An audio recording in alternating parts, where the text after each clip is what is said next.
अमोल कीर्तीकरांचा विजय चोरला असा आरोप संजय राऊतांनी केला, ज्याला एकनाथ शिंदेंनी प्रत्युत्तर दिलं. पाहूया.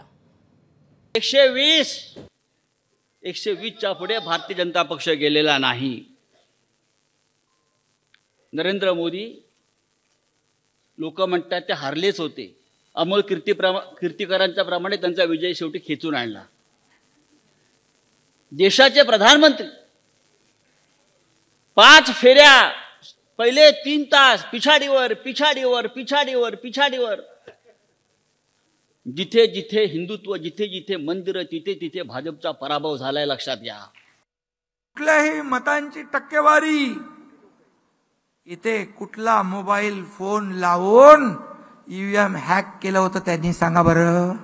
पण आम्ही जिंकलेला असताना रवींद्र वायकर यांना हरवण्याचं काम करत असताना मी एकनाथ शिंदे का डोळे फक्त बघत राहू, मी डोळे बंद करून.